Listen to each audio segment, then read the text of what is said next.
सुफुंनाय होगोन रंजा खुसि नोंजोंनो सिमां सुजुगोन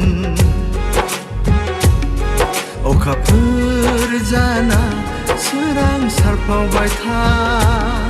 जायख्लं जानानै आबिर सारफावबाय था